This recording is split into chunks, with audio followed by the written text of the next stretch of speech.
Imagine falling 3,000 meters from the sky and waking up in the heart of the Amazon, alone and injured, with only your courage and determination to guide you. This is not a work of fiction. This is the incredible survival journey of Juliane. It was Christmas Eve in 1971. Lima Airport was in chaos, filled with hurried people, tight hugs, and emotional goodbyes.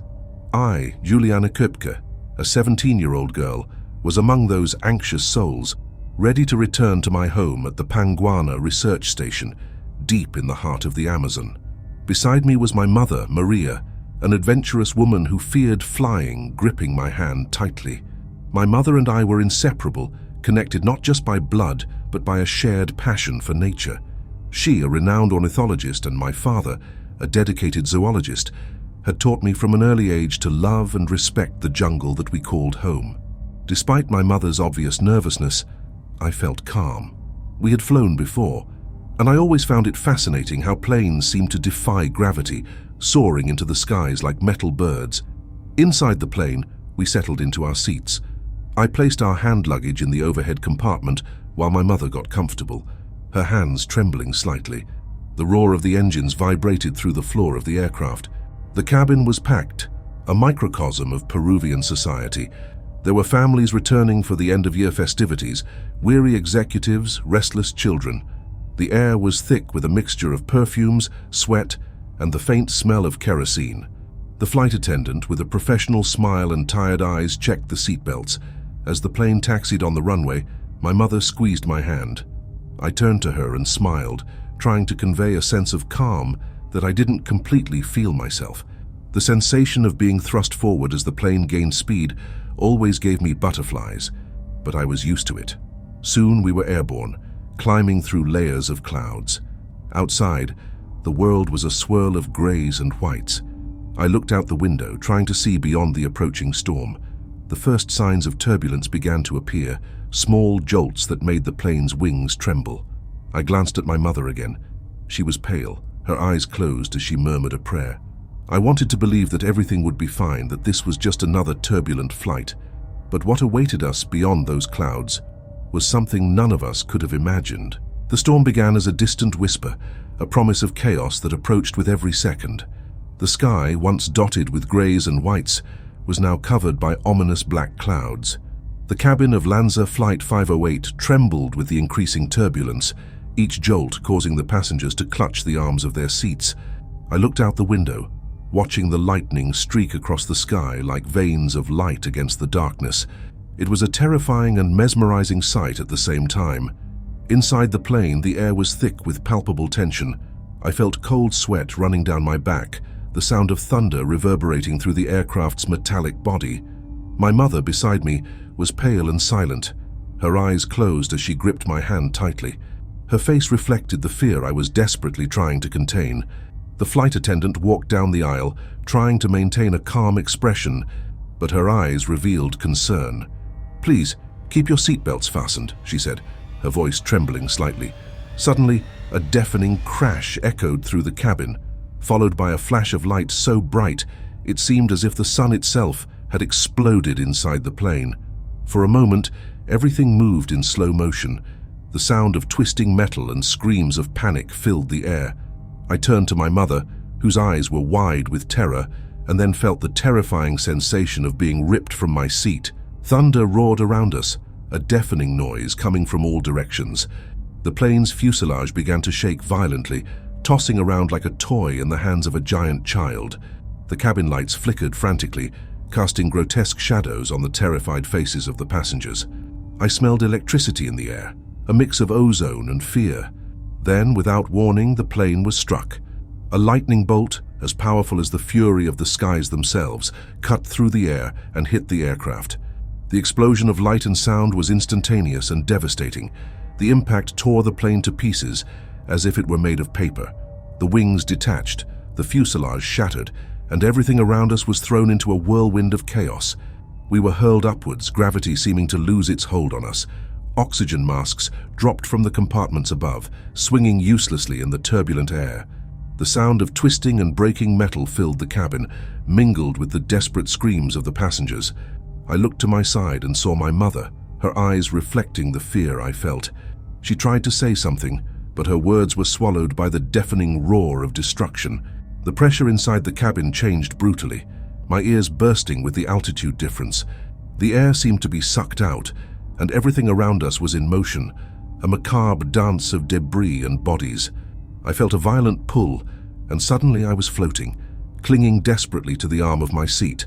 The plane was disintegrating, parts of it being swallowed by the storm's darkness.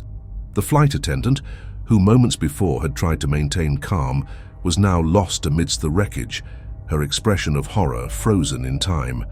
The lights flickered and went out, leaving us in darkness punctuated only by the intermittent flashes of lightning.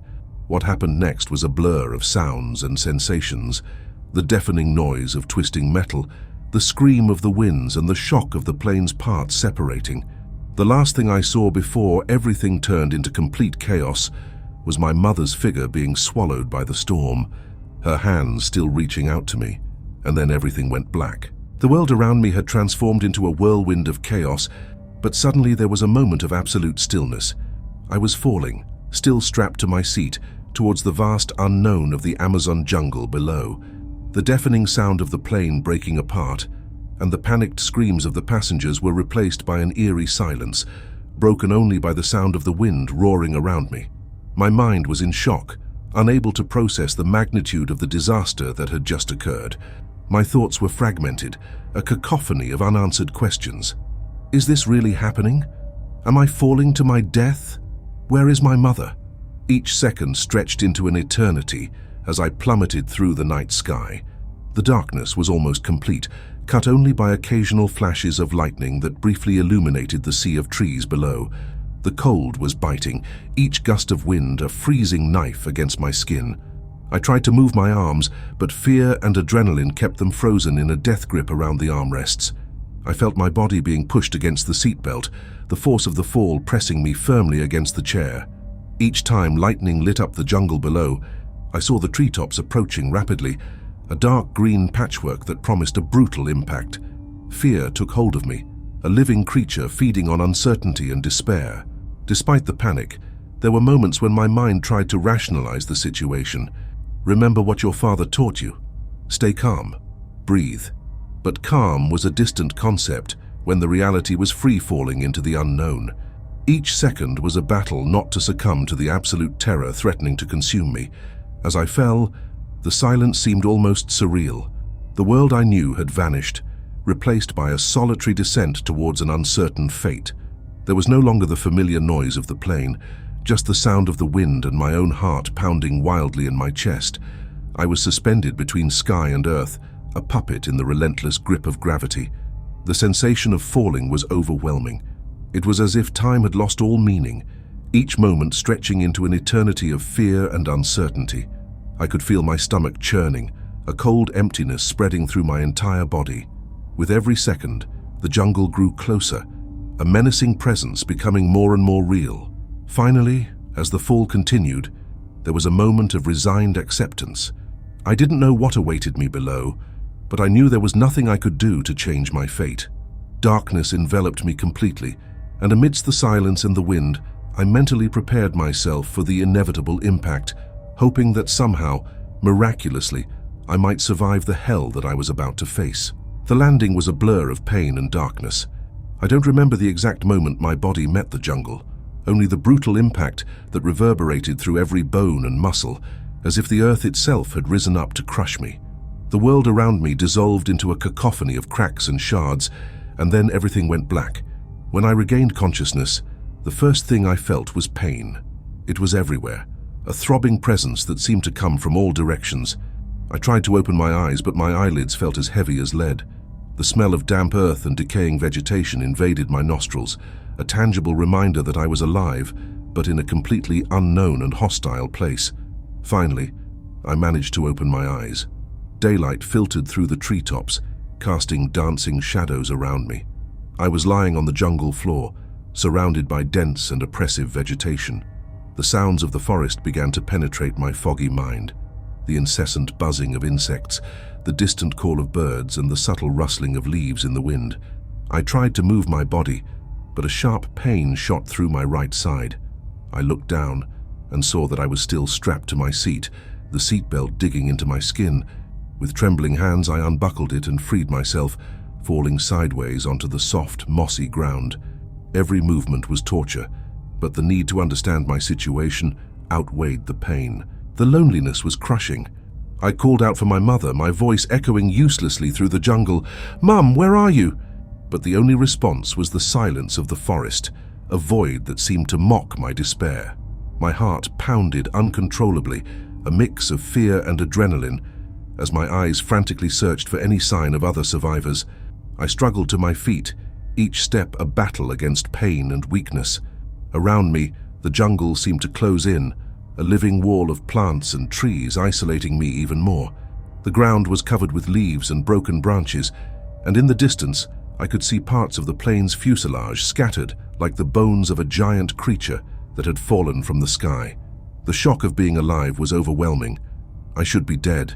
I had fallen from an unimaginable height, strapped to a shattered airplane seat. Yet here I was, breathing, feeling, existing. Incredulity, mixed with visceral gratitude, but also with deep fear. I was alone, injured, and lost in the heart of the Amazon jungle.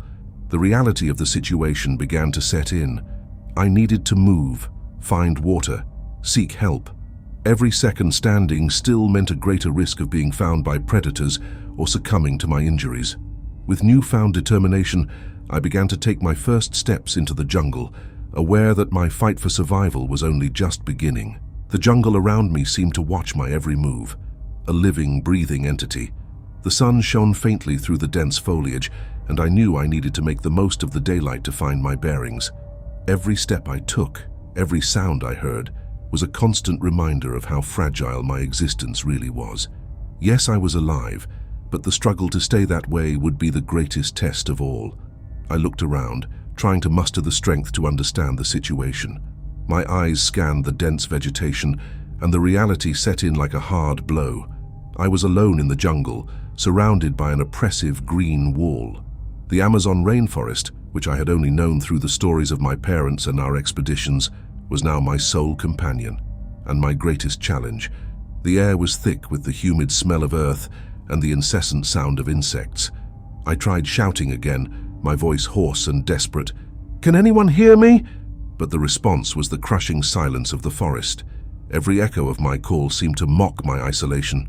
My mother, the other passengers, where were they all? The fear of being completely alone tightened around my chest like an iron fist. With difficulty, I started to walk. Each step was torture, my legs trembling under the weight of pain and exhaustion. My arms were covered in scratches, and I felt blood trickling from some deeper cuts. The underbrush clung to me, each branch and leaf an obstacle to overcome. I needed to find water. This thought became a mantra in my mind. My father always said that where there is water, there is life, and if I could find a stream or a river, there might be a chance of survival.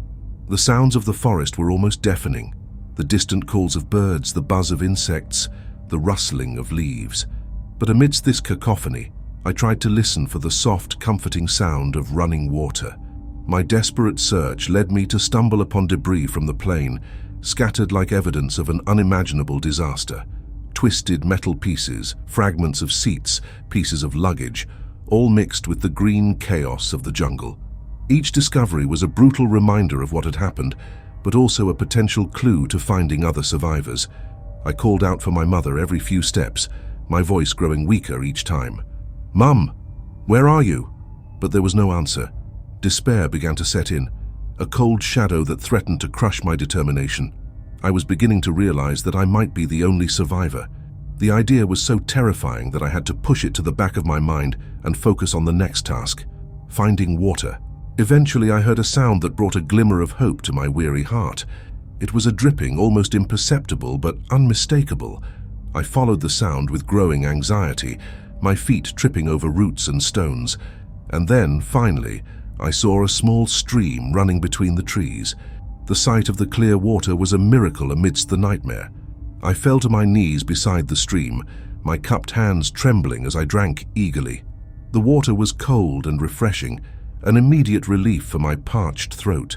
For a moment, all that mattered was this small source of life, but soon reality reasserted itself. I needed to follow the stream, use it as a guide in the hope of finding help, or at least signs of civilization. With renewed strength, I stood up and began to follow the course of the water. Each step was a struggle against pain and despair, but the presence of the stream beside me offered a tenuous comfort. The jungle around me continued to buzz with life, a constant reminder that I was in an unknown and unforgiving territory. My first steps in the jungle were a test of endurance and hope.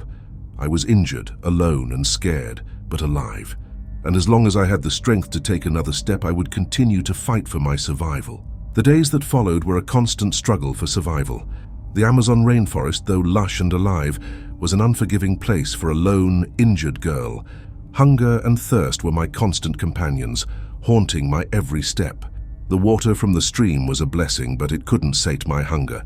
My stomach growled, a cruel reminder of my vulnerability. Each dawn brought new challenges. The dense vegetation made movement difficult, and the constant humidity made my wounds even more painful. The leaves cut into my skin, and the branches clung to my torn clothes.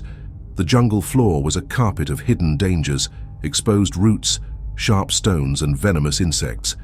Each step had to be calculated, every movement planned. Hunger became an incessant torment.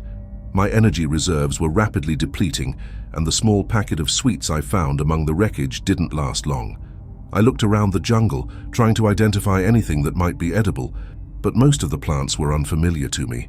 The fear of ingesting something poisonous paralyzed me, and I knew that one mistake could be fatal. The animals of the jungle were a constant presence, both a source of fascination and terror. One day, as I followed the stream, I saw a group of monkeys swinging in the trees above. Their curious eyes followed me, and for a moment, I felt a strange connection with those creatures, as if they were the only beings who understood my struggle. But I also knew that the jungle harbored less friendly predators. One afternoon, while searching for a safe place to rest, I heard a low, guttural sound that made my blood run cold. I looked around frantically, trying to identify the source of the noise. My eyes landed on a shadow between the trees, a feline, perhaps a jaguar, watching me with hungry, calculating eyes. Fear gripped me, but I knew that running would be futile. I kept calm, slowly backed away, never taking my eyes off the creature until it disappeared into the darkness of the jungle. Each night, the terror took new forms. The sounds of the jungle, which during the day were just a constant backdrop, became threatening in the darkness. The buzzing of mosquitoes, the rustling of leaves, and the distant cries of animals created a symphony of fear. I tried to find shelter where I could, piling leaves to make an improvised bed and using my backpack as a pillow. Sleep was a rare luxury, interrupted by discomfort and the fear of being attacked while I slept. My body was covered in insect bites, and the open wounds attracted flies that tried to feed on the exposed flesh. I swatted them away frantically, but I knew that infection was a constant threat. My clothes were soaked with sweat and humidity, sticking to my skin and increasing my discomfort. Each day was a battle to keep hope alive, to believe that somehow I would survive. I found strength in small victories. Every sip of fresh water from the stream, every night that passed without being attacked, every time I managed to stave off despair for a few more hours. The jungle tested me in ways I had never imagined, but it also taught me resilience, the hidden strength that only reveals itself in the most extreme situations. The challenges of the jungle were relentless, but as long as I could breathe, as long as I could take another step, I would keep fighting. The hope of finding help, of seeing another human being, was the flame I kept alive even on the darkest nights and most desperate days. The jungle was my adversary, but it was also the only thing keeping me alive, and as long as I had the strength to fight, I wouldn't give up. As I battled hunger, thirst, and constant fear, I found solace in the survival lessons my parents had taught me. My father, a dedicated zoologist, and my mother, a renowned ornithologist, had spent years in the jungle, studying the flora and fauna of the Amazon. The stories and teachings they shared with me throughout my life now became my compass, my guide through the green hell surrounding me. I remembered the countless times my father told me that water was the key to survival. Where there is water, there is life, he would say. And where there is life, there is hope. With these words echoing in my mind, I followed the course of the stream, knowing it would eventually lead me to a larger river, perhaps even to a human settlement. Each step along the stream was a test of my determination.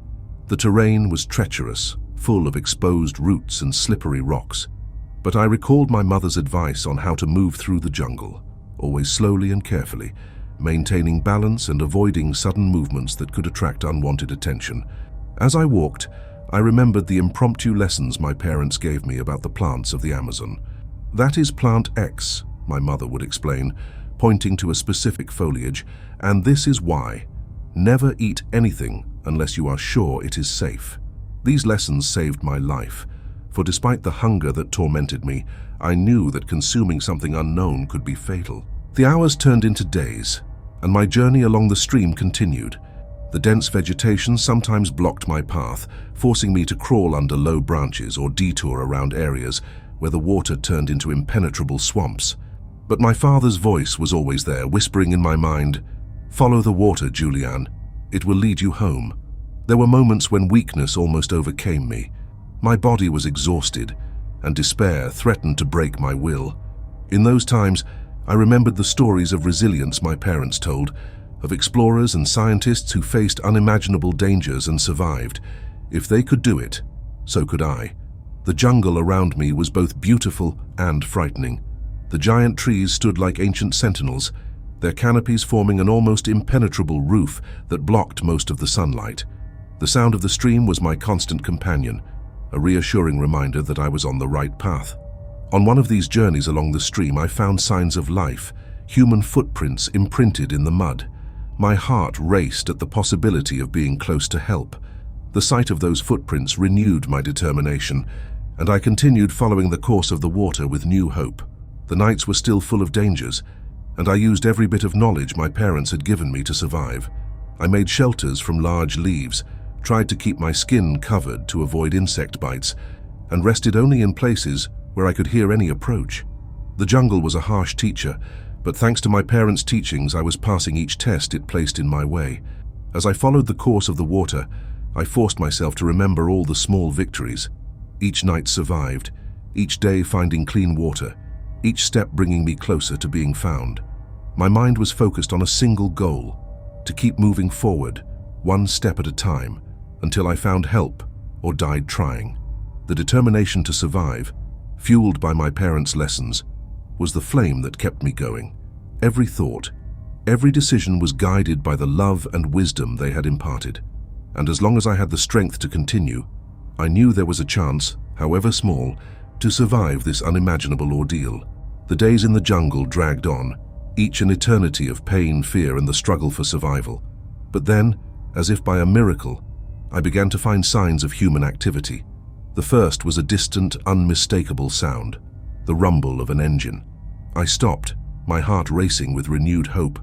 I tilted my head to listen more closely, but the sound soon faded, swallowed by the dense jungle.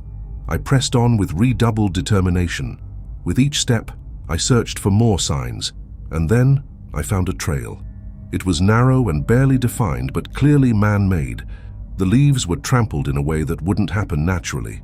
My heart pounded, and a hope I had almost forgotten began to grow within me. I continued along the trail, each step a mixture of hope and caution. Exhaustion threatened to overwhelm me, but the prospect of finding other people gave me renewed strength. My mind was alert to every sound and movement, fearing that the next step could be my last. After hours of walking, the trail opened into a small clearing. There, half hidden by the vegetation, was a rudimentary hut made of wood and palm leaves. It was an unmistakable sign of human presence, and my heart nearly stopped with joy. I ran to the hut, my hoarse voice shouting for help. "Hello, is anyone there?" Silence. The hut was empty, but it was a refuge, a promise that people were nearby. Inside, I found a few belongings: an old pot, worn clothes, an axe. I touched the objects, each a tangible connection to civilization. My hands trembled with emotion as I searched for more signs of life. I decided to wait. If someone lived there, they would eventually return. I used the pot to collect water from the stream, trying to pass the time while keeping my ears alert to any sound. The fear of being alone was still there, but hope shone brighter. The next day, while resting in the hut, I heard voices. My eyes filled with tears as I realized that help was close. I stood up with difficulty and ran outside, shouting desperately, "I'm here, help me!" 3 men emerged from the jungle, their faces marked by surprise and concern. They were dressed like forest workers, carrying tools and supplies. Seeing them was the deepest relief I had ever felt. When they saw me, their faces filled with incredulity. One of them, with an astonished expression, asked, "Are you from the plane crash?" I nodded, tears streaming down my dirty face. They rushed over to me, their voices blending in a whirlwind of questions and exclamations of relief. "We can't believe you're alive," one of them said, his voice trembling. The men gave me water and food, and a sense of safety began to replace the fear. They told me they would take me to the nearest village, where I could receive medical care. As they led me through the jungle, I felt a mixture of gratitude and disbelief. The ordeal I had endured seemed like a distant nightmare now that I was in the company of others. The men's presence was a beacon of hope, guiding me out of the darkness and into the light of survival. The journey to the village was a blur of emotions and sensations. The men, Beltran, Carlos and Nestor, were my anchors, guiding me through the jungle that now seemed less threatening. With every step we took, the shadow of fear receded a bit more, replaced by the light of hope and safety. I was placed in a small boat, a simple wooden vessel that gently rocked on the stream's waters. The feeling of floating, of being carried by the water, brought immense relief to my exhausted body. The men rowed with strength and precision, their faces determined and focused. Every now and then they cast worried glances in my direction, ensuring I was all right. The jungle around, which once seemed like an endless maze of dangers, now passed by like a distant landscape.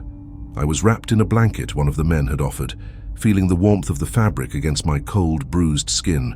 The towering trees and dense vegetation seemed less threatening, as if the jungle knew I was finally on my way to salvation. The sound of the oars cutting through the water and the gentle murmur of the river were almost hypnotic.